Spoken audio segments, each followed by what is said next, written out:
So hello guys, तो weekly current affairs वाले video में जुलाई महीने के पहले वाले हफ्ते का ये हमारा पहला वाला पार्ट होगा। तो चलिए बिना टाइम वेस्ट करे इसको स्टार्ट करते हैं। तो पहला प्रश्न ही आपका बुक से है, बताइए anomalies in law and justice नाम की बुक को किसने लिखा है? तो आंसर होगा आरवी रविंद्रन ने। ये आरवी रविंद्रन सुप्रीम कोर्ट के पूर्व न्यायाधीश हैं जिन्होंने ही ये बुक लिखी है। और इस बुक को रिलीज किसने किया? वर्तमान में हमारे जो चीफ जस्टिस ऑफ इंडिया हैं एनवी रमन्ना, उन्होंने। अच्छा बताइए, हमारे जो ये एनवी रमन्ना है ये कौन से नंबर के चीफ जस्टिस ऑफ इंडिया है? 48 नंबर के। बाकी Ravi Shastri star gazing the players in my life नाम की बुक को लिखा। और देखो, माई लाइफ से आपको एक दो बुकें और याद रखनी है। The race of my life, ये ऑटोबायोग्राफी है मिल्खा सिंह की, ये मोस्ट इंपॉर्टेंट रहेगी एग्जाम पॉइंट ऑफ व्यू से। और युवराज सिंह की ऑटोबायोग्राफी है the test of my life. बाकी इंदिरा नूई पेप्सिको की पूर्व सीईओ हैं ये, और इन्होंने कौन सी बुक लिखी थी? My life in full, work, family and our future. और Nitin Gokhale Manohar Parrikar brilliant mind simple life नाम की बुक को लिखा इन्होंने। और बुक की बात आती है तो एक नाम तो आपको डेफिनेटली याद रखना है कि इस साल का जो अंतरराष्ट्रीय बुकर पुरस्कार है, इंटरनेशनल बुकर प्राइज, वो किसे मिला है? डेविड डायोप को। ये फ्रांस के हैं और इनके novel at night all blood is black के लिए इनको ये पुरस्कार मिला है। फिर बताइए, Indian federation of United nation association के नए अध्यक्ष किसे नियुक्त किया गया? तो आंसर होगा शंभुनाथ श्रीवास्तव को। तो इलाहाबाद हाईकोर्ट के पूर्व न्यायाधीश और छत्तीसगढ़ के पूर्व प्रमुख लोकायुक्त रह चुके हैं ये शंभुनाथ श्रीवास्तव, जिनको अभी Indian federation of United nation association का नया अध्यक्ष नियुक्त किया गया है। और ये जो Indian federation of United nation association है, ये यूनाइटेड नेशन और इसकी विशेष एजेंसियों के उद्देश्य को बढ़ावा देने के लिए एक नॉन प्रॉफिटेबल एजेंसी है, जिसी के अभी नए अध्यक्ष बन गए ये शंभुनाथ। बाकी Jagjit Pavadia international narcotics control board के अध्यक्ष बने। और इंटरनेशनल नारकोटिक्स कंट्रोल बोर्ड का हेडक्वार्टर पूछेंगे तो वियना ऑस्ट्रिया में है। Vikramjit Sen Indian broadcasting foundation के अध्यक्ष बने। ये याद रखना, इंडियन ब्रॉडकास्टिंग फाउंडेशन का भी नया नाम क्या हो गया? Indian broadcasting and digital foundation हो गया। टीवी नरेंद्रन वैसे तो टाटा स्टील के एमडी सीईओ हैं ये, और अभी ये कॉन्फेडरेशन ऑफ इंडियन इंडस्ट्री के नए अध्यक्ष बने हैं। उदय कोटेक की जगह आएंगे। दो तीन नाम आपको और बताऊंगा, जैसे कि उदय शंकर का नाम याद रखो, फिक्की के अध्यक्ष बने हैं ये। एक डॉक्टर पैट्रिक अमोत का नाम याद रखो, ये केन्या से हैं और अभी डब्ल्यूएचओ के कार्यकारी बोर्ड के अध्यक्ष बने। वैसे केन्या से एक महिला का नाम आपको याद रखना है, मार्था कूम का, केन्या की पहली महिला चीफ जस्टिस बनी है ये। और अब्दुल्ला शाहिद का नाम भी याद रखो, मालदीव के विदेश मंत्री हैं ये, अभी यूनाइटेड नेशन जनरल असेंबली के 76th सेशन के अध्यक्ष बने ये। फिर बताइए, किस अंतरिक्ष एजेंसी के द्वारा पहला दिव्यांग अंतरिक्ष यात्री नियुक्त किया जाएगा? तो आंसर होगा European space agency. European space agency, जिसका मुख्यालय आपको मिलेगा पेरिस में। एक्चुअली में ये 22 सदस्य देशों का एक अंतर सरकारी संगठन है जिसकी स्थापना होती है 1975 में। यूरोपियन स्पेस एजेंसी से क्या याद आता है आपको अभी? कि एनविजन नाम से एक सैटेलाइट इसने भेजा था शुक्र ग्रह के लिए, शुक्र ग्रह यानी कि वीनस की स्टडी के लिए। और लकड़ी का सैटेलाइट भी भेजेगा ये, जिसका नाम क्या रखा है? वीजा वुड सेट, जिसे न्यूजीलैंड से लॉन्च किया जाएगा। और अब विकलांग अंतरिक्ष यात्री भी ये भेजेगा। देखो, कुछ देशों की जो स्पेस एजेंसियां हैं उनके नाम आपको याद होने चाहिए। कुछ मोस्ट इंपॉर्टेंट मैं बताऊं तो नासा तो आप जानते ही हो, यूएसए की स्पेस एजेंसी है। रशिया की स्पेस एजेंसी को क्या कहते हैं? रॉसकॉस्मोस। जापान की को कहते हैं जाक्सा, जाक्सा मतलब हो गया Japan aerospace exploration agency. China की है सीएनएसए यानी कि चाइना नेशनल स्पेस एजेंसी। और फ्रांस की क्या है? सीएनईएस यानी कि national centre for space studies. तो सीएनएसए और सीएनईएस में कंफ्यूज मत हो जाना। भारत की तो इसरो आप जानते ही हो। फिर बताइए, अभी हाल ही में सभी प्रारूपों में यानी कि सभी फॉर्मेट में डेब्यू करने वाली सबसे युवा भारतीय खिलाड़ी कौन बन गई हैं? तो आंसर होगा शेफाली वर्मा। तो अभी शेफाली वर्मा ने इंग्लैंड के खिलाफ अपने वनडे करियर की भी शुरुआत कर दी है। 17 साल इनकी उम्र है शेफाली वर्मा की, और जब 2019 में ये 15 साल की थी तो 15 साल की उम्र में टी20 क्रिकेट से पहली बार इंटरनेशनल क्रिकेट में आगाज किया था इन्होंने। और अभी कुछ समय पहले ही इंग्लैंड के खिलाफ टेस्ट डेब्यू भी किया था इन्होंने।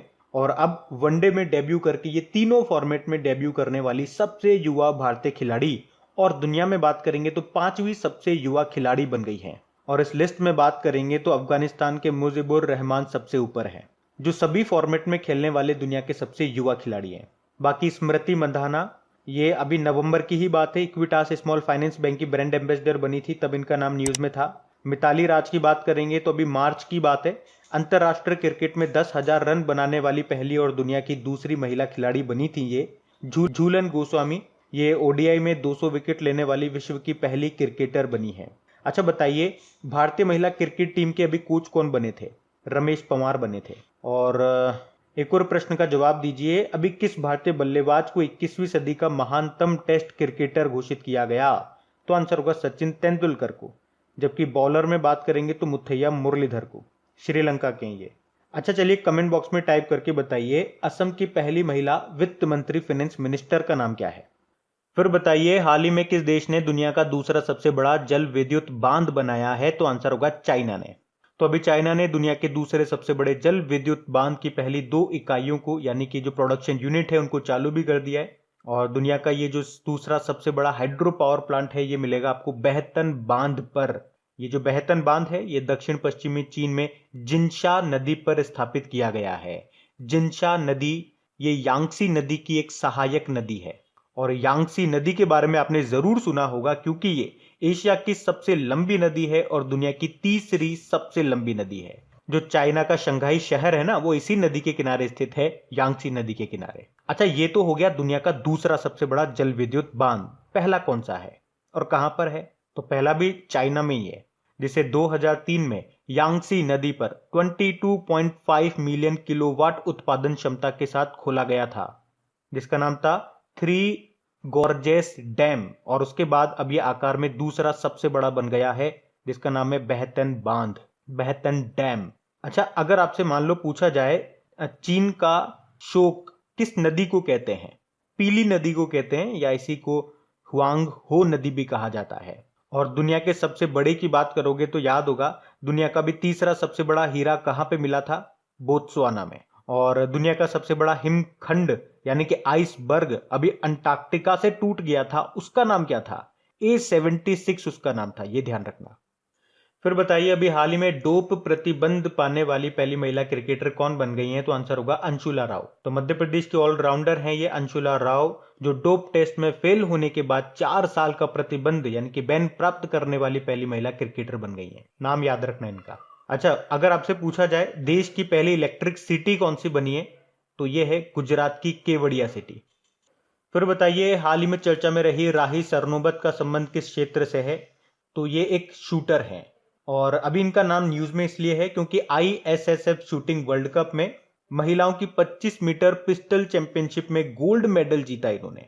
और वे इस टूर्नामेंट में 1 सिल्वर और 2 ब्रॉन्ज मेडल जीतने वाली पहली भारतीय हैं। अच्छा, इस ISSF वर्ल्ड कप 2021 का आयोजन कहां पे हो रहा है? तो ये हो रहा था क्रोएशिया के ओसीजेक में। और एक दीपिका कुमारी का नाम भी याद रखना, ये तीरंदाज हैं। अभी 2021 के तीरंदाजी विश्व कप जो कि पेरिस में हो रहे थे, उनमें एक दिन में 3 गोल्ड मेडल जीत करके रिकॉर्ड बनाया था इन्होंने।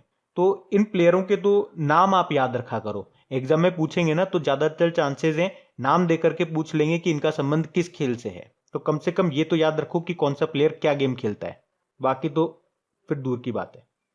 अच्छा बताइए, अभी हाल ही में एशिया के सबसे लंबे और दुनिया के 5वें सबसे लंबे हाई स्पीड ट्रैक का उद्घाटन कहां पे किया गया? तो आंसर होगा इंदौर में।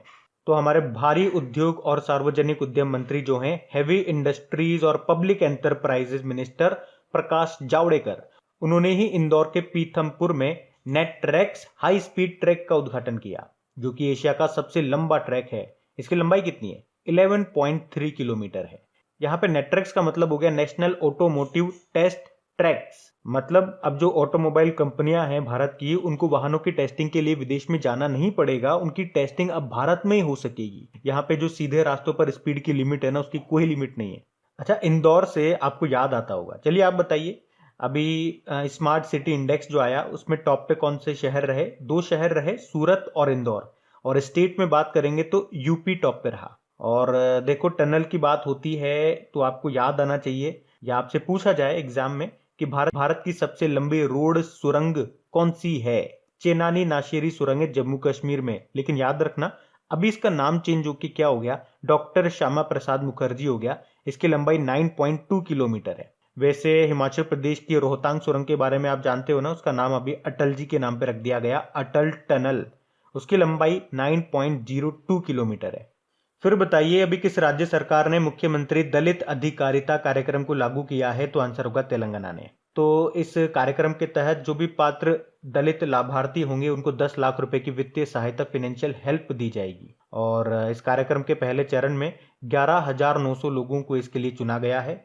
और रायतु बंधु योजना की तरह ही इसमें भी जो पैसा होगा वो सीधे उन लोगों के बैंक अकाउंट में डाल दिया जाएगा। एक्चुअली में दलितों को आर्थिक स्तर पर मजबूत बनाने के लिए ये फैसला लिया गया, ये कार्यक्रम शुरू किया गया। देखो तेलंगाना की कैपिटल हैदराबाद है, मुख्यमंत्री के चंद्रशेखर राव और यहाँ के गवर्नर हैं तमिलिसाई सौंदरराजन, जिनके पास अतिरिक्त प्रभार है, एडिशनल चार्ज पुडुचेरी का।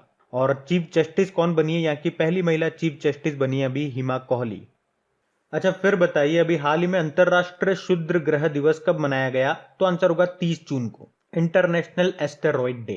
तो क्षुद्र ग्रह प्रभाव के खतरों के बारे में जन जागरूकता बढ़ाने के लिए इसे मनाया जाता है। अच्छा एक प्रश्न है जो कई बार एग्जाम में पूछा जाता है कि एस्टेरॉइड बेल्ट, क्षुद्र ग्रह घेरा, ये कहां पे पाया जाता है? तो ये मंगल और बृहस्पति यानी कि मार्स और जुपिटर के बीच में पाया जाता है। ये जो क्षुद्र ग्रह हैं ये छोटे छोटे चट्टानी पिंड होते हैं जो एक्चुअल में सूर्य का चक्कर लगाते हैं। और यहां से आपको याद होगा एक मोस्ट इंपोर्टेंट पॉइंट कि नासा ने किसके सम्मान में एक क्षुद्र ग्रह का नाम रखा था? तो पंडित जसराज, मेवात घराने से संबंधित थे ये, और एकमात्र भारतीय बने थे ये सम्मान पाने वाले। बाकी देखो 30 जून को ही हम अंतरराष्ट्रीय संसदीय दिवस के रूप में भी मनाते हैं, इंटरनेशनल डे ऑफ पार्लियामेंटरिज्म। और पार्लियामेंट यानी कि संसद की बात है तो कुछ इंपॉर्टेंट देशों की संसदों के नाम आपको पता होने चाहिए, जैसे कि यूएसए की संसद को कांग्रेस बोलते हैं, इजराइल की संसद को नेसेट बोला जाता है, जापान की संसद आप जानते हो डाइट बोलते हैं, रशिया की संसद को ड्यूमा कहा जाता है, मालदीव की संसद को क्या कहते हैं? मजलिस कहते हैं, ईरान की संसद को भी वैसे मजलिस ही बोला जाता है, चाइना की संसद को क्या बोलते हैं? नेशनल पीपल कांग्रेस, और अफगानिस्तान की संसद को शूरा कहते हैं, शूरा। जबकि सऊदी अरब की जो संसद है उसको क्या कहते हैं? मजलिस अल शूरा। इटली की संसद को सीनेट कहा जाता है, और जर्मनी की को कहते हैं बुंडस्टैग। जबकि पाकिस्तान को क्या कहते हैं? नेशनल असेंबली कहते हैं, और मिस्र की को कहते हैं पीपल्स असेंबली। तो ये कुछ एक तो आपको याद होनी ही चाहिए, और अक्सर जो देश आपके न्यूज में बने रहते हैं ना, कम से कम उनके तो याद रखो। बढ़ते आगे। फिर बताइए अभी 28 जून 2021 को किन देशों के बीच में सी ब्रिज अभ्यास शुरू हुआ था? तो आंसर होगा यूक्रेन और यूएसए के बीच में। और ये कहां पे शुरू हुआ? ये शुरू हुआ काला सागर में। और इस अभ्यास का विरोध भी किया था रशिया ने, लेकिन ये तो हुआ किसके बीच में? यूएसए और यूक्रेन के बीच में। यूक्रेन की कैपिटल क्या है? कीव है, कीव। और प्रेसिडेंट है वोलोडिमिर जेलेंस्की। अच्छा कुछ इंपॉर्टेंट एक्सरसाइज का रिवीजन करते हैं, जैसे कि यूएसए को ही ले लीजिए। यूएसए के साथ भारत ने इस साल 2 एक्सरसाइज की है। कौन कौन सी? एक तो वज्र प्रहार की है हिमाचल प्रदेश के बकलो में, एक युद्ध अभ्यास किया हमने राजस्थान के बीकानेर में। बाकी आपको याद होगा स्ट्रीट फास्ट डिफेंडर 2021 एक्सरसाइज जो कि नाटो ने की थी, और खंजर नाम की एक्सरसाइज ये भारत और किर्गिस्तान के बीच में हुई थी बिश्केक में। और डेजर्ट नाइट एक्सरसाइज ये भारत और फ्रांस के बीच में हुई थी राजस्थान में। वैसे संप्रीति नाम की एक्सरसाइज किस देश के साथ करते हैं हम? बांग्लादेश के साथ में। मालाबार नाम की एक्सरसाइज हम किसके साथ करते हैं? ये यूएसए भी होता है, भारत भी होता है, जापान भी होता है इसमें। इस बार ऑस्ट्रेलिया भी इसमें शामिल हुआ। और नेपाल के साथ हम सूर्य किरण नाम की एक्सरसाइज करते हैं, याद होगा आपको। अभी हमने उज्बेकिस्तान के साथ भी एक एक्सरसाइज की थी, डस्ट लेक उसका नाम है, उत्तराखंड के रानीखेत में की थी। तो ये भी आप ध्यान रखना। बढ़ते आगे। फिर बताइए अभी हाल ही में राष्ट्रपति जी ने किस शहर में भारत रत्न डॉक्टर भीमराव अंबेडकर स्मारक और सांस्कृतिक केंद्र की आधारशिला रखी? तो आंसर होगा लखनऊ में। और इस केंद्र में बाबा साहब जी की आपको 25 फीट की ऊंची प्रतिमा भी मिल जाएगी, एक संग्रहालय म्यूजियम भी होगा, पुस्तकालय भी होगा, और दर्शन करने के लिए उनके पवित्र अस्थि कलश भी होंगे। अब बाबा साहब भीमराव अंबेडकर जी से कुछ इंपॉर्टेंट प्रश्न मैंने आपको बताए थे डेली करंट अफेयर्स वाले में, तो क्या वो सारे पॉइंट्स आपको याद है? चलिए अभी टेस्ट ले लेते हैं आपका। देखो सबसे पहले तो ये याद होना चाहिए कि अंबेडकर जी का जन्म कब हुआ था और कहां पे हुआ था। 14 अप्रैल 1891 में हुआ था, महू मध्य प्रदेश में, जिसे अब डॉक्टर अंबेडकर नगर के नाम से भी जाना जाता है। और भारत के पहले कानून मंत्री वो भी यही थे, भीमराव अंबेडकर जी। अच्छा अगर आपसे पूछा जाए कि तीनों गोलमेज सम्मेलन में किसने भाग लिया था? इन्होंने ही, डॉक्टर भीमराव अंबेडकर जी ने, 1930 में, 1931 में और 1932 में। और अगर आपसे पूछा जाए कि प्रारूप समिति के अध्यक्ष कौन थे, यही थे डॉक्टर अंबेडकर जी। एक्चुअल में 29 अगस्त 1947 में संविधान सभा ने संविधान का मसौदा तैयार करने के लिए डॉक्टर भीमराव अंबेडकर की अध्यक्षता में एक प्रारूप समिति का गठन किया था। अच्छा, आप तो ये बताइए, अंबेडकर जी की पहली पत्रिका या अखबार का नाम क्या है? तो आंसर होगा मूक नायक। इसके अलावा बहिष्कृत भारत पत्रिका भी इन्हीं की है। वैसे टोटल 5 पत्रिकाएं निकाली थी इन्होंने, 2 तो मैंने आपको बता दी, एक तो मूक नायक, एक बहिष्कृत भारत, बाकी 3 कौन सी थी? एक थी समता, एक थी प्रबुद्ध भारत और एक थी जनता। ध्यान रखना इनको भी। अच्छा चलिए ये बताइए, डॉक्टर अंबेडकर जी ने संविधान की आत्मा किस अनुच्छेद को कहा है? आर्टिकल 32 को, और यही था संवैधानिक उपचारों का अधिकार। वैसे भारत का सर्वोच्च राजनीतिक सम्मान भी इनको मिला था, भारत रत्न, कब? 1990 में। अच्छा चलिए बताइए, इंडिपेंडेंट लेबर पार्टी किसने बनाई थी? डॉक्टर अंबेडकर जी ने ही बनाई थी। और अगर आप इनको करंट अफेयर से जोड़ोगे तो अभी आपको याद होगा, इनसे संबंधित 4 बुकें लॉन्च हुई थी। कौन कौन सी? जीवन दर्शन, व्यक्ति दर्शन, राष्ट्र दर्शन और आयाम दर्शन, जिसको प्रधानमंत्री नरेंद्र मोदी ने लॉन्च किया था। सबसे इंपॉर्टेंट होगी बात कि इसको लिखा किसने है। इसको लिखा है किशोर मकवाणा ने। और देखो, वैसे तो काफी सारे बुकें लिखी थी अंबेडकर जी ने, लेकिन एक मोस्ट इंपॉर्टेंट बुक आपको बताता हूं जो अक्सर एग्जाम में रिपीट होती है। कौन सी book? The problem of rupee, its origin and its solution. तो इस बुक को आप याद रखना। ये बुक मैं आपको बता रहा हूं क्योंकि ये कई बार एग्जाम में रिपीट हो चुकी है, काफी फेमस बुक है इनकी ये। तो ये सारे इंपॉर्टेंट पॉइंट्स मैंने आपको बताने की कोशिश की एक साथ, और ये वो सारे इंपॉर्टेंट पॉइंट्स है जो कई बार एग्जाम में रिपीट हुए हैं। तो इनको कहीं पे लिख लेना और रिवाइज करते रहना। और हाँ, एक और बात देखिए, अगर सेशन आपको अच्छा लगता है, वीडियो आपको अच्छा लगता है, इससे थोड़ी भी अगर आपकी मदद होती है तो प्लीज वीडियो की भी मदद कर दें। इन वीडियोस को आपकी हेल्प की बहुत ज्यादा जरूरत है, क्योंकि इन वीडियोस को व्यूज नहीं मिल पा रहे हैं, इनको सपोर्ट नहीं मिल पा रहा है। तो प्लीज इसे शेयर जरूर करें अपने दोस्तों के साथ में। जो भी आपका स्टडी ग्रुप हो गया, चाहे व्हाट्सएप पे, फेसबुक पे या टेलीग्राम अगर आप यूज करते हैं, तो वहां पे इस वीडियो के लिंक को एक बार शेयर जरूर करें और इन वीडियोस की हेल्प जरूर करें, अगर इन वीडियोस से आपको भी हेल्प मिलती है तो। फिर बताइए, अभी हाल ही में राष्ट्रीय चिकित्सक दिवस कब मनाया गया? तो आंसर होगा 1 जुलाई को। और 1 जुलाई को ही क्यों मनाते हैं नेशनल डॉक्टर्स डे? तो पश्चिम बंगाल के दूसरे मुख्यमंत्री थे डॉक्टर विधान चंद्र रॉय, और वे एक महान डॉक्टर भी थे। एक्चुअली में उन्हीं की जयंती और पुण्यतिथि दोनों होती है 1 जुलाई को, इसीलिए 1 जुलाई को मनाते हैं। और उन्हें भारत रत्न भी मिल चुका था, कब? 1961 में। अच्छा, इस बार के नेशनल डॉक्टर डे की थीम क्या है? Save the saviour. अच्छा, डॉक्टर से ही आपको याद आना चाहिए कि नर्स डे, अंतरराष्ट्रीय नर्स दिवस कब मनाया जाता है? 12 मई को मनाते हैं। 12 मई को क्यों मनाते हैं? फ्लोरेंस नाइटिंगेल का जन्मदिन होता है, जिन्हें लेडी विद लैंप भी कहते हैं। और नर्स की बात हो गई तो मिडवाइफ का नाम भी आना चाहिए। इंटरनेशनल मिडवाइफ डे, जो कि 5 मई को मनाया जाता है। और आपको याद होगा, WHO ने 2020 को नर्स और मिडवाइफ का वर्ष, year of nurse and midwife के रूप में घोषित किया था। वैसे अगर आपसे पूछा जाए कि बाजरे का अंतरराष्ट्रीय वर्ष ये किस वर्ष को घोषित किया गया, यानी कि इंटरनेशनल ईयर ऑफ मिलेट्स, तो याद रखना 2023 को। और मेडिकल से आप क्या याद रख सकते हैं कि 2020 का मेडिकल का नोबेल पुरस्कार किसे मिला? 3 जनों को मिला था, Harvard J Alter, Michael Houghton और Charles M Rice, hepatitis C virus के लिए। और कैसे हमने इसको याद किया था? हमने सारे नोबेल प्राइज ट्रिक से याद किए थे। तो हर उस इंसान को जिसे हेपेटाइटिस सी वायरस से छुटकारा पाना है, तो उसे राइस खाना चाहिए। और कितना राइस खाना चाहिए? प्लेट 2 प्लेट नहीं, ½ टन राइस खाना चाहिए। तो ये सारे पॉइंट्स ध्यान रखना। उसके अलावा आप ध्यान रखो, 1 जुलाई को वैसे नेशनल चार्टेड अकाउंट्स डे के रूप में भी मनाया जाता है, और 1 जुलाई को ही नेशनल पोस्टल वर्कर्स डे, राष्ट्रीय डाक कर्मचारी दिवस के रूप में भी मनाते हैं। फिर बताइए, अभी हाल ही में नीति आयोग के CEO का कार्यकाल 1 साल के लिए बढ़ा दिया गया। नाम बताइए उनका? अमिताभ घोष उनका नाम है। तो अब ये जून 2022 तक नीति आयोग के CEO बने रहेंगे, और ये तीसरी बार है जब इस तरह से इनका कार्यकाल बढ़ाया जा रहा है। देखो, आपको याद होगा, योजना आयोग को मार्च 1950 में बनाया गया था, और योजना आयोग के अध्यक्ष कौन होते हैं? जो भारत के प्रधानमंत्री होते हैं। और फिर उस योजना आयोग को 2014 में समाप्त कर दिया था, और उस समय उसके अध्यक्ष कौन थे? नरेंद्र मोदी थे। और अगर आपसे पूछा जाए कि योजना आयोग के अंतिम उपाध्यक्ष कौन थे, तो मोंटेक सिंह अहलूवालिया थे।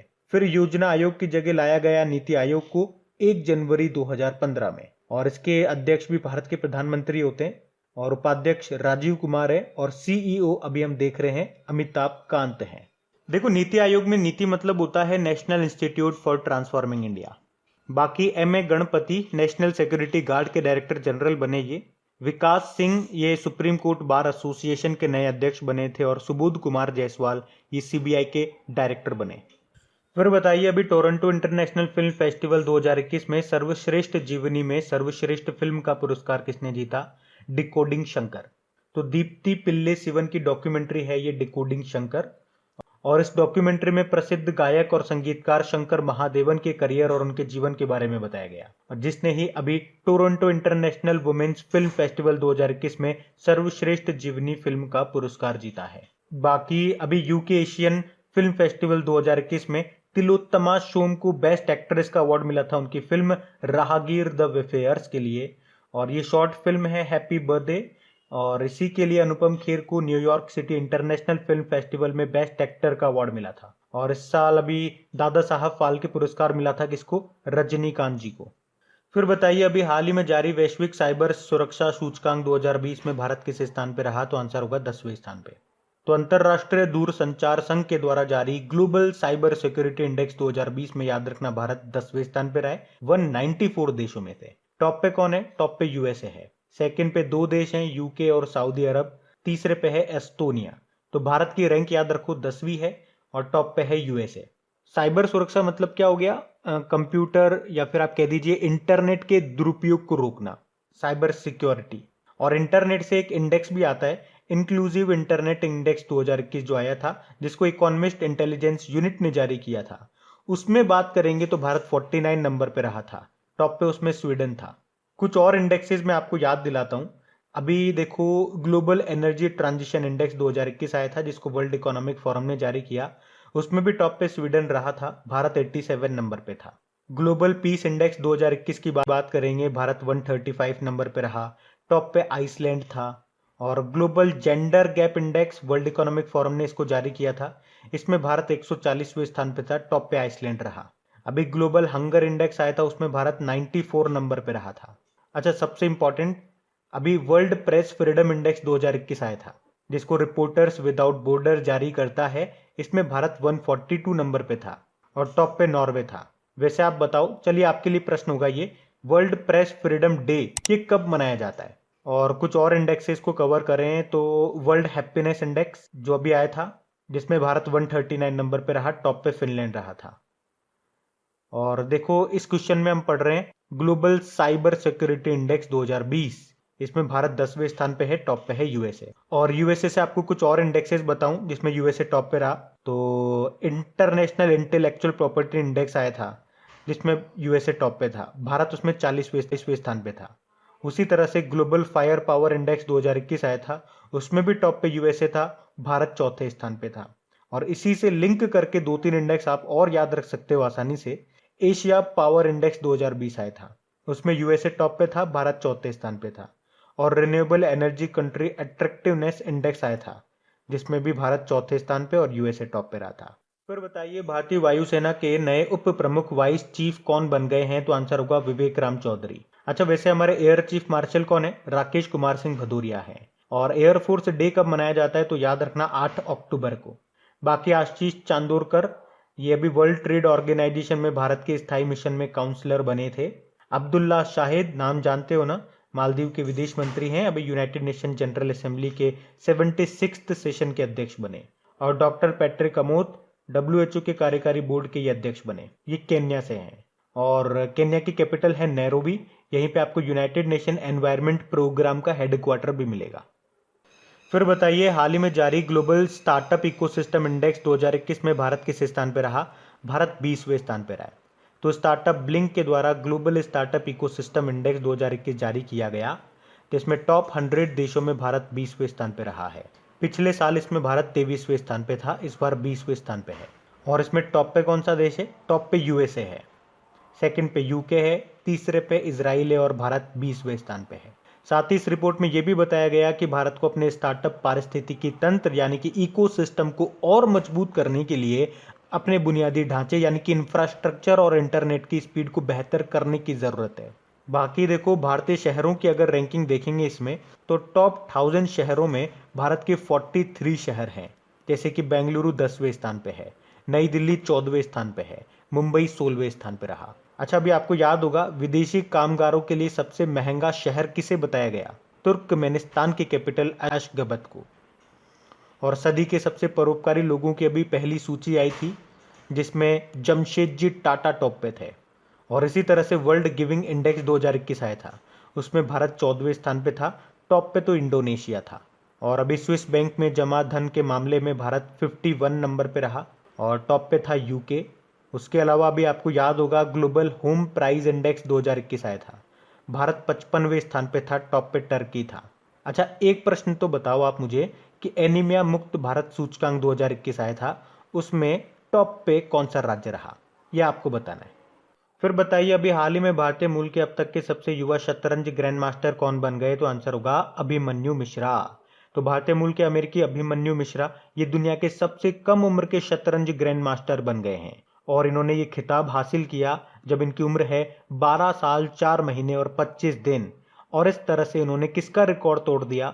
रशिया के सेर्गेई कर्जेकिन का रिकॉर्ड तोड़ दिया, जिन्होंने ये खिताब हासिल किया था जब उनकी उम्र थी 12 साल 7 महीने। और अभिमन्यु मिश्रा की है लगभग 12 साल 5 महीने। तो याद रखना, ये अब दुनिया के सबसे कम उम्र के ग्रैंड मास्टर बन गए हैं, अभिमन्यु मिश्रा इनका नाम है। अच्छा, वैसे अभी तक आपको याद होगा भारत के सबसे कम उम्र के और दुनिया के दूसरे सबसे युवा ग्रैंड मास्टर थे कौन? डी गुकेश। वो तमिलनाडु से थे, जिन्होंने आपको याद होगा अभी गर्लफ्रेंड चैलेंज चेस का खिताब भी जीता था। तो अब थोड़ी सी रैंकिंग चेंज हो गई है। अब हम क्या कहेंगे, भारत के सबसे कम उम्र के युवा ग्रैंड मास्टर तो यही है डी गुकेश, लेकिन दुनिया में अब ये तीसरे नंबर पे आ गए, तीसरे सबसे युवा बन गए। पहले नंबर पे अभिमन्यु मिश्रा, दूसरे नंबर पे सर्गेई कर्जेकिन और तीसरे नंबर पे आ गए डी गुकेश, है ना? ये थोड़ा सा ध्यान रखना। वैसे अभी 68 नंबर के हमारे ग्रैंड मास्टर कौन है? अर्जुन कल्याण, ये भी तमिलनाडु से ही है। और भारत के पहले ग्रैंड मास्टर थे कौन? विश्वनाथ आनंद। इनकी ऑटोबायोग्राफी आई थी पिछले साल, उसका नाम है माइंड मास्टर।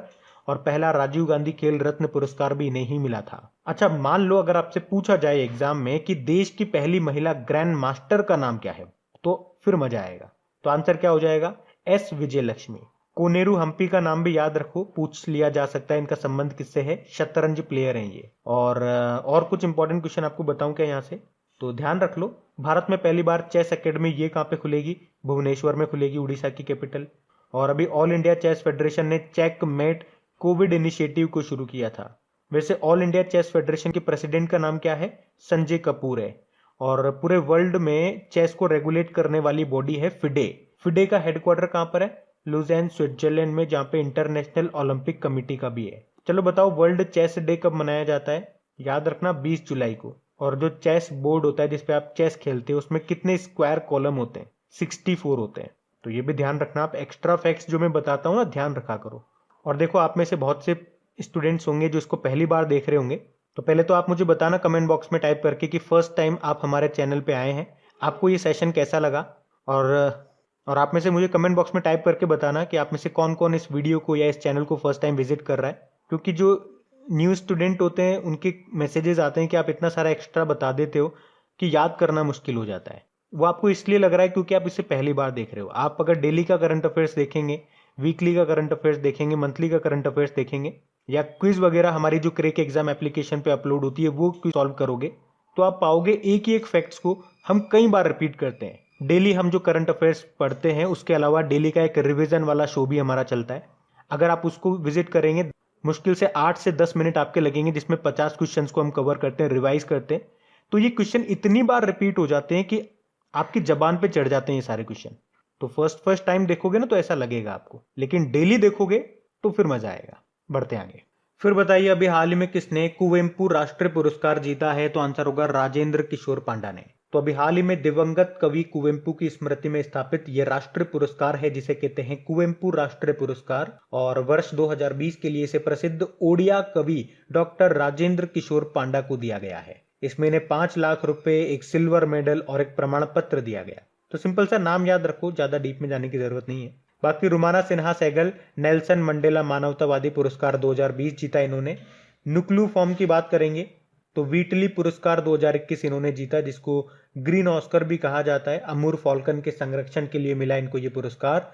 ये नागालैंड के हैं नुक्लू फॉर्म और ये पुरस्कार जीतने वाले पहले भारतीय भी हैं।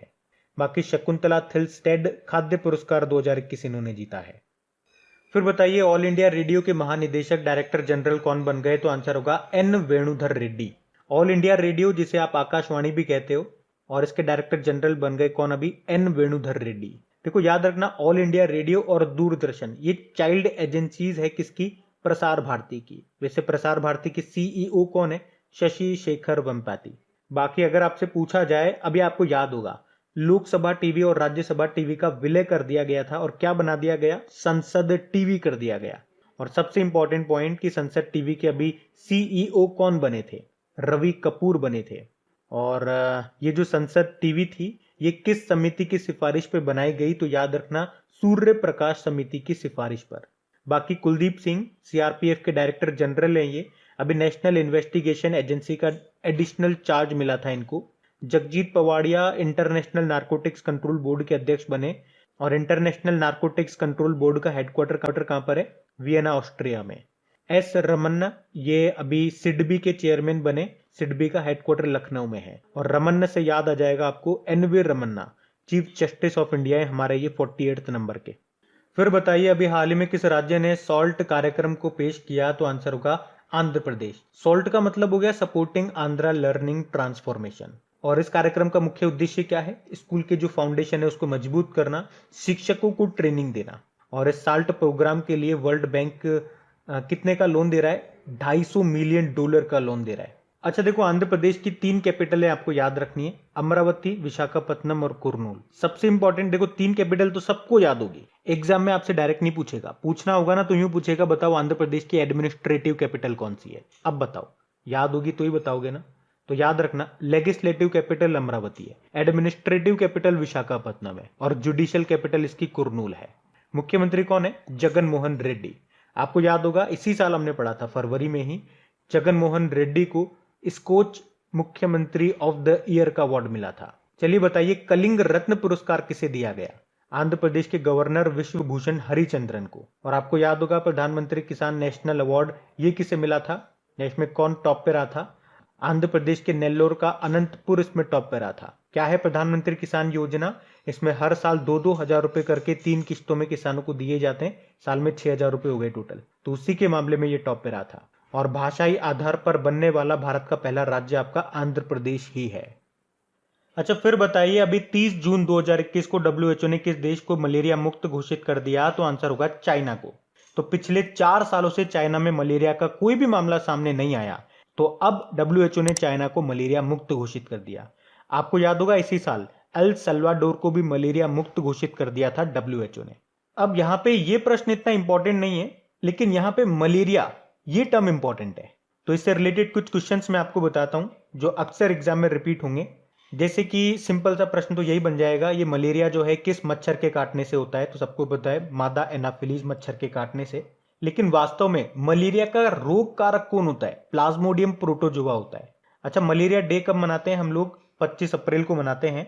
और मलेरिया खत्म करने का हमारा लक्ष्य कब का है? तो याद रखना 25 अप्रैल को हम दिन मनाते हैं, तो 2025 मत कर देना, इसका खत्म करने का लक्ष्य 2030 है। 2025 तो लक्ष्य है हमारा टीबी को खत्म करने का। अच्छा फिर बताइए सिनकोना वृक्ष की छाल से मलेरिया की कौन सी दवा बनाई जाती है? कुनेन की दवा। और जो मलेरिया है ये किसे प्रभावित करता है? प्लीहा को, स्प्लीन को। स्प्लीन को ही आरबीसी का कब्रिस्तान भी कहते हैं, याद रखना। और मच्छर में मलेरिया परजीवी का जीवन चक्र किसने खोजा था? याद रखना रोनाल्ड रॉस ने खोजा था। देखो डब्ल्यूएचओ की बात कर लें तो इसकी स्थापना होती है 7 अप्रैल 1948 को। इसी कारण तो हम 7 अप्रैल को वर्ल्ड हेल्थ डे के रूप में मनाते हैं। और इसका हेडक्वार्टर जेनेवा स्विट्जरलैंड में है। इसके अध्यक्ष हैं टेड्रोस अधानोम। देखो एक बार प्रश्न एग्जाम में आया था कि विश्व विकास रिपोर्ट यानी कि वर्ल्ड डेवलपमेंट रिपोर्ट को कौन जारी करता है? तो याद रखना वर्ल्ड बैंक जारी करता है। और अगर आपसे पूछा जाए कि मानव विकास सूचकांक ह्यूमन डेवलपमेंट इंडेक्स को कौन जारी करता है? यूनाइटेड नेशन डेवलपमेंट प्रोग्राम जारी करता है। और अभी ये लास्ट टाइम दिसंबर में रिपोर्ट आई थी, उसमें भारत 131 नंबर पे था, टॉप पे नॉर्वे था मानव विकास सूचकांक में, ह्यूमन डेवलपमेंट इंडेक्स 2020 में। फिर बताइए हाल ही में जारी ऑर्टन कैपिटल पासपोर्ट इंडेक्स में कौन सा देश टॉप पर रहा? तो आंसर होगा जर्मनी। तो ऑर्टन कैपिटल पासपोर्ट इंडेक्स के अनुसार जर्मन का जो पासपोर्ट है ये सबसे ताकतवर है, शक्तिशाली है। ताकतवर शक्तिशाली पासपोर्ट से मतलब क्या हो गया कि अगर आपके पास जर्मनी का पासपोर्ट है तो आप सबसे ज्यादा देशों में बिना वीजा के एंट्री ले सकते हो। कितने देशों में? 100 देशों में। और भारत की इसमें रैंक बताई गई 61, यानी कि भारत का पासपोर्ट आपके पास है तो आप 20 देशों में बिना वीजा के एंट्री ले सकते हो। याद रखना इसमें हम बात कर रहे हैं ऑर्टन कैपिटल पासपोर्ट इंडेक्स की। लेकिन अगर हम हेनले पासपोर्ट इंडेक्स की बात करते हैं तो उसके अनुसार जापान का पासपोर्ट नंबर 1 है और भारत को उसमें रैंक दी है 84। तो ये ध्यान रखना। और पासपोर्ट से आपको याद आना चाहिए जापान ही वो देश है जिसने सबसे पहले वैक्सीन पासपोर्ट को जारी करने की घोषणा की है। और सबसे तेज सुपर कंप्यूटर ये भी जापान का ही है जिसका नाम फुगाकू है। और फुगाकू से आपको क्या याद आता है कि 2021 का फुकुओका सम्मान ये किस भारतीय को दिया गया? प्रसिद्ध पत्रकार हैं पी साईनाथ, उनको। देखो जर्मनी की बात है तो जर्मनी की कैपिटल बर्लिन होती है, करेंसी यूरो है, चांसलर एंजेला मर्केल है और प्रेसिडेंट है फ्रैंक वॉल्टर स्टीनमेयर।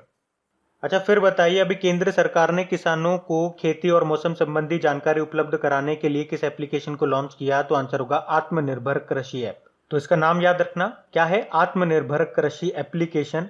और इसका उद्देश्य क्या है? किसानों को खेती और मौसम से संबंधित जानकारी देना। और इसे किस प्लेटफॉर्म पर लॉन्च किया गया? तो किसान मित्र प्लेटफॉर्म पर। इसे हिंदी, इंग्लिश और 12 स्थानीय भाषाओं में लॉन्च किया गया है। अच्छा देखो किसानों से रिलेटेड कुछ योजनाओं के बारे में आपको याद होना चाहिए, जैसे कि कृषक सम्मान निधि योजना, जिसे आप किसान योजना भी बोलते हो। बताया था मैंने आपको 2-2 हजार रुपए की 3 किस्तें दी जाती है इसमें, यानी कि साल में 6,000 रुपए। तो ये जो योजना है किसान योजना, प्रश्न ये है कि इसकी शुरुआत कब होती है? 24 फरवरी 2019 को। कहां से होती है? गोरखपुर से। और इसी योजना में कौन सा शहर टॉप पे रहा? तो आंध्र प्रदेश का अनंतपुर टॉप पे रहा। अभी पश्चिम बंगाल ने भी एक योजना शुरू की है, मतलब उसको रिलॉन्च किया, नाम है कृषक बंधु योजना। और इसमें किसानों को जो पैसा दिया जाता था, मदद दी जाती थी, उसको डबल कर दिया। पहले 5,000 रुपए दिए जाते थे, अब दिए जाएंगे 10,000 रुपए। अच्छा बताओ मृदा स्वास्थ्य कार्ड योजना को कब शुरू किया गया? 19 फरवरी 2015 में। और कहां से? राजस्थान के श्री गंगानगर जिले के सूरतगढ़ से। नाम है सॉइल हेल्थ कार्ड स्कीम। इसकी थीम है स्वस्थ धरा खेत हरा। तो ये भी ध्यान रखना। फिर बताइए अभी किस राज्य या यूनियन टेरिटरी ने महिला उद्यमियों के लिए हौसला योजना को शुरू किया है? तो आंसर होगा जम्मू कश्मीर। जम्मू कश्मीर के वर्तमान में लेफ्टिनेंट गवर्नर कौन है? उपराज्यपाल कौन है? मनोज सिन्हा। तो उन्होंने ही इस हौसला योजना को शुरू किया। इसका उद्देश्य क्या है? महिलाओं की आर्थिक स्थिति को मजबूत करना और महिलाओं को प्रोत्साहित करना जो वर्तमान में कई व्यवसायों में लगी हुई है, तो उन्हें सशक्त बनाकर उन्हें प्रशिक्षण देना और निरंतर समर्थन प्रदान करना। देखो हौसला से आपको याद होगा उत्तराखंड की पुलिस ने भी एक मिशन हौसला शुरू किया था, है ना? तो वो भी ध्यान रखना। बाकी जम्मू कश्मीर से आपको याद आता होगा। चलो आप बताओ प्रधानमंत्री ग्राम सड़क योजना के सफल क्रियान्वयन के लिए शीर्ष स्थान पे कौन रहा था? जम्मू कश्मीर का उधमपुर।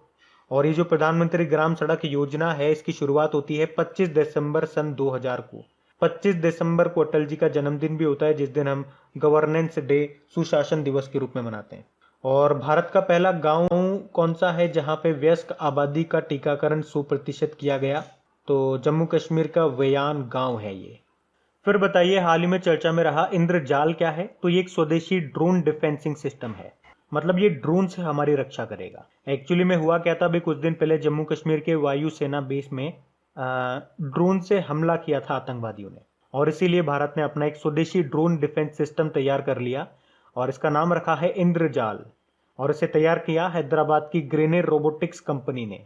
और इसकी जो रेंज होगी, मतलब ये 1000 से लेकर के 2000 स्क्वायर किलोमीटर के एरिया तक को कवर करेगा।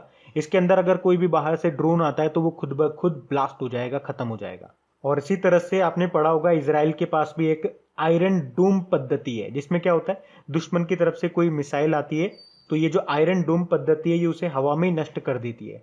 उसी तरह से हमारा ये है इंद्रजाल। बाहर से कोई ड्रोन आएगा तो हमारे रेंज के अंदर आते ही वो ब्लास्ट हो जाएगा। और देखो इजराइल का नाम हमने लिया तो याद रखना इजराइल से हम हेरोन ड्रोन भी खरीद रहे हैं, जिसे हम गलवान घाटी के आसपास तैनात करेंगे। फिर बताइए हाल ही में चर्चा में रहा तुकाराम ओम्बाले, ये क्या है? मकड़ी की एक नई प्रजाति है। एक्चुअली में मुंबई 26/11 हमले में अपने शरीर पर 23 गोलियां खाकर के आतंकी जो था कसाब, उसको जिंदा पकड़ने में अहम भूमिका निभाने वाले थे ये तुकाराम ओम्बाले। और अभी उन्हीं के सम्मान में महाराष्ट्र में एक जो मकड़ी की नई प्रजाति मिली है उसका नाम उनके नाम पे रखा है। और नाम क्या रखा है? ICS तुकारामी। वैसे आपको याद होगा नासा ने एक क्षुद्र ग्रह का नाम एक शास्त्रीय गायक हैं पंडित जसराज, उनके नाम पे रखा था और ये सम्मान पाने वाले वो पहले भारतीय कलाकार थे। इसी तरह से आपको याद होगा अभी कुछ समय पहले ही गुजरात में एक शोधकर्ता ने मकड़ी की 2 नई प्रजातियों को खोजा था, जिनमें से एक का नाम सचिन तेंदुलकर के नाम पे रखा था। क्या नाम रखा था? मारिंगो सचिन तेंदुलकर। और मकड़ी से ही एक और आपको पॉइंट बता दूं, स्वीडन की जलवायु कार्यकर्ता का नाम याद है क्या आपको? Greta Thunberg. तो एक मकड़ी की नई प्रजाति खोजी गई थी, उसका नाम उनके नाम पे रखा था, थनबर्ग जीन नोव। वैसे ग्रेटा थनबर्ग के नाम पे एक स्नेल जिसे आप घोंगा कहते हो उसका नाम भी रखा था। क्या नाम रखा था? क्रास्पेडोट्रोपिस ग्रेटा थनबर्ग। फिर बताइए अभी विश्व खेल पत्रकार दिवस कब मनाया गया? तो आंसर होगा 2 जुलाई को। तो वर्ल्ड स्पोर्ट्स जर्नलिस्ट डे ये हर साल 2 जुलाई को मनाया जाता है। और इसे मनाने का उद्देश्य क्या है? खेल पत्रकारों के कामों को स्वीकार करना और उन्हें अपने काम में बेहतर करने के लिए प्रोत्साहित करना। बाकी अंतरराष्ट्रीय खेल प्रेस संघ इंटरनेशनल स्पोर्ट्स प्रेस एसोसिएशन का हेडक्वार्टर आपको मिलेगा कहाँ पे? लॉजेन स्विट्जरलैंड में। और पत्रकारिता से एक डे और याद होना चाहिए आपको, वर्ल्ड प्रेस फ्रीडम डे 3 मई को मनाया जाता है। और अभी वर्ल्ड प्रेस फ्रीडम इंडेक्स आया था, उसमें भारत 142 नंबर पे था, याद रखना। टॉप पे नॉर्वे था। और उस इंडेक्स को जारी करता है कौन? Reporters without border. फिर बताइए अभी किसे 2021 एयरलाइन ऑफ द ईयर सम्मान के लिए चुना गया? तो आंसर होगा कोरियन एयर को। तो अभी कोरियन एयर को एयर ट्रांसपोर्ट वर्ल्ड के द्वारा विमान उद्योग में ऑस्कर कहे जाने वाले सम्मान एयरलाइन ऑफ द ईयर 2021 के लिए चुना गया है। ये साउथ कोरिया की एयरलाइन है। वैसे अभी आपको याद होगा जो बेंगलुरु का केम्पेगौड़ा इंटरनेशनल एयरपोर्ट है, अभी नेट एनर्जी न्यूट्रल स्टेटस प्राप्त किया था उसने, और उसने भारत का पहला समर्पित एक्सप्रेस कार्गो टर्मिनल खोलने की भी घोषणा की है। और एयरपोर्ट से आपको याद होगा उत्तर प्रदेश जो है ये 2023 तक सबसे ज़्यादा इसके पास भारत में इंटरनेशनल एयरपोर्ट होंगे, 5 होंगे टोटल। अभी जो कुशीनगर एयरपोर्ट है उसको इंटरनेशनल एयरपोर्ट का दर्जा दे दिया था। और अभी एक एयरपोर्ट का नाम भी बदला है, अयोध्या एयरपोर्ट। क्या नाम बदल दिया? मर्यादा पुरुषोत्तम श्री राम हवाई अड्डा नाम बदल दिया। अच्छा बताइए अंतरराष्ट्रीय सहकारिता दिवस कब मनाया जाता है? तो आंसर होगा 3 जुलाई को। वैसे कोई फिक्स नहीं है ये जुलाई के पहले शनिवार को मनाया जाता है, तो इस बार हमने इसको 3 जुलाई में मनाया है। इंटरनेशनल डे ऑफ कोऑपरेटिव्स इसको इंग्लिश में बोलते हैं, और इसका उद्देश्य है सहकारिता के बारे में जागरूकता बढ़ाना।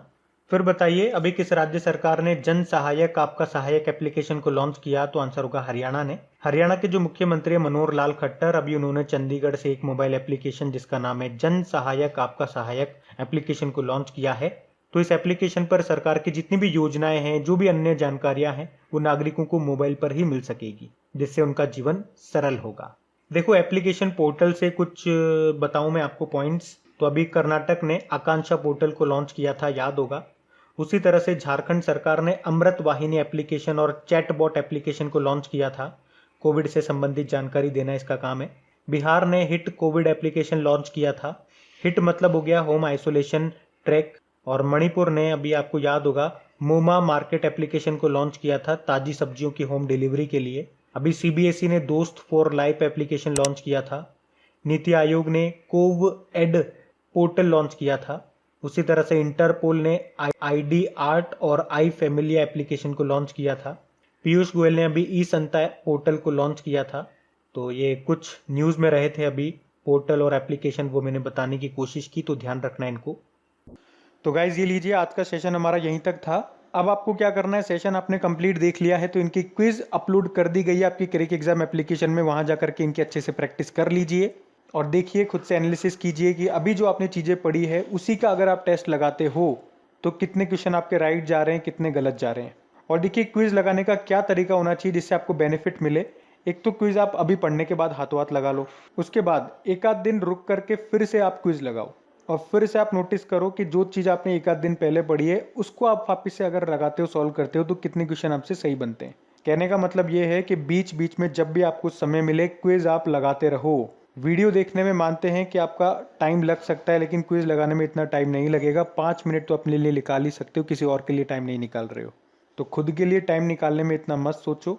आप कोई भी सब्जेक्ट पढ़ रहे हो, कोई सी भी पढ़ाई कर रहे हो, सबका एक ही इम्पॉर्टेंट पार्ट है कि आप उसमें कितना रिवीजन कर पा रहे हो। नया नया कितना पढ़ पा रहे हो ये इतना इम्पोर्टेंट नहीं है, लेकिन जितना पढ़ा है उसका कितनी बार रिवीजन कर पा रहे हो ये सबसे ज़्यादा इंपॉर्टेंट है। और जिस स्टूडेंट ने इस पे ध्यान दे लिया ना रिवीजन पे, उसकी तो बात ही अलग है। और गाइज प्लीज़ वीडियोस को शेयर ज़रूर करें। देखिए व्यूज़ नहीं मिल पा रहे हैं, बहुत मेहनत लगती है, आपको तो पता ही है, मैं आपको कई बार बता चुका हूँ, लेकिन फिर भी वीडियोस को उतना रेस्पॉन्स नहीं मिल पा रहा है। तो अगर वाकई अगर हेल्पफुल लगते हैं वीडियो तो इनको आप हेल्प ज़रूर कीजिए। Thank you.